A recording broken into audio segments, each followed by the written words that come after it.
ummadda Soomaaliyeedna waxaa le Ilaahay ha u soo saaro madaxweyne aad u fiican oo ay raalli ku yihiin anigu biikahan waxaan oran lahaa Ilaahay Maxamed Cabdullaahi Farmaajo soo celiyo. السلام عليكم ورحمة الله تعالى وبركاته النبضة وذي الملكة الدنيا دافئة كجس وجنتهين ومركل يوم مقال عصب قفك إن هذا النوع خضر هضلي ماشينا داون سام دوري سام إيجي ساينة وبرتن يوتيوب ككل نهاي يعني سو فشيال فضل داو ذي هدية تمرك جوجل سكان القرطة وصوت باشو وعن سن حريص الكاك عصيرنا كان كنا سبسكرايب تسارته سيدا وكله قبل الكفره أو نقل قف جوجل يوم مقال كان سوق النهلا هدي مقال كات كاش هنا لايك تكو قبو لايك تكو حين نجس سعيد سا مقال كينو ميل داير جارو سيدا كل وحي فكريه أوراه هتكدي من السنة كومنتي قوسنا قريب عاو هذا محانا يا صاحبتي قارقة سودة دوادا waxaan yahayaa fannaankii hore ee Maxamed Biiki xabiibul malaayiinka Soomaaliland oo hadda dadku ay u garan ogyamaba loo yaqaana Maxamed Mubaarak kadib markuu fankii faraha kala baxay hadda Maxamed Biiki iyo siyaasadda iyo wada dhanka diinta sideeba isku yihiin Maxamed Biiki sida muuqaalkayni muuqata ama baad ka arkaysaan sawirka Maxamed Biiki waxa uu ama Maxamed Mubaarak aan iraade cafan waxa uu heel iyo hooba la garab istaagay madaxweynaha ummadda Soomaaliyeed Maxamed Cabdullaahi Farmaajo waxa uu shacabka uga bariyay inay mar kale Ilaahay madaxweyne Farmaajo oo kale u dooro mar labaadna ugu soo celiyo waa hadalka sida uu dhigay Maxamed Biiki ama Maxamed Mubaarak saad u taqaanaane bas xabta qari waxaan doonayaa muuqaalka in la wadaago bal muuqaalka ila soo daawada ummadda Soomaaliyeedna waxaa le Ilaahay ha u soo saaro madaxweyne aad u fiican daalmo shaqeynaynas oo ay raalli ku yihiin anigu biikahan waxaan oran lahaa Ilaahay Maxamed Cabdullaahi Farmaajo soo celiyo bismillaahir rahmaanir rahiim alxamdulillaahi rabbil caalamiin Ilaahay baa mahad iska leh aad baan idin salaamaya ummadda waxaan rajaynayaa saxaabta qaaliga inaad si qurux badan soo wada daawateen si qurux badan soo wada dhageysateen Maxamed Mubaarak ama Maxamed Biiki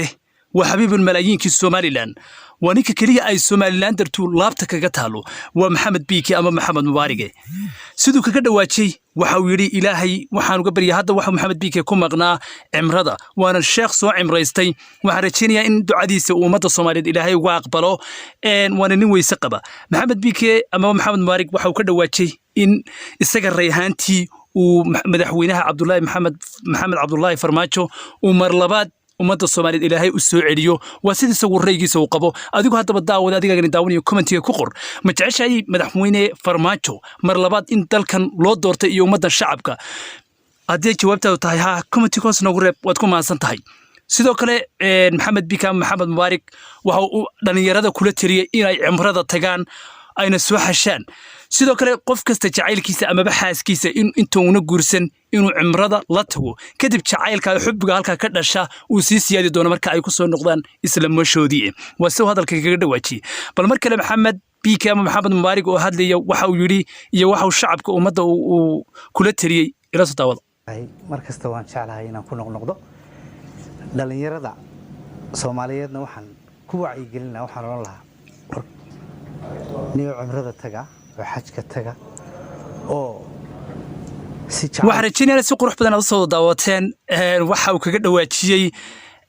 وحا عن إلهي وجبرياه ومدن إنه الدورة مدحوينا أي كوكل سونيين مدحوينا دلكن هجامية محمد عبد الله فرماجو مدحوينا ومدة الصوماليات وحاو dalkan galiya buu himiladii iyo hanka ay leedahay Soomaalidan inuu u horseeday in dalku maanta halka gaaro waa soo halka hadalka u dhigay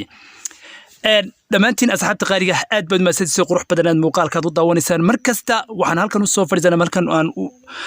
u soo hadallah waa idinka weeyaan idinkana markasta waxaan iniga doonaa ama bay iniga rajeenina inaad like ta muuqaalkan aad xaqiisa si doontaan like tana saari doontaan sina share gareyn doontaan oo la wadaagi doontaan asxaabtiina qaaliga meel kasta ka joogan all of the world ka dhamaantiin intaan muuqaalkan iyo muuqaal kale aan iskugu iman doono waa bartiina aan isku jeclayn ee ahayd Andy so official dhamaantiin asxaabta qaaliga aad baad ugu maasantiin si quruxda markasta aad noo dhiirigelisaan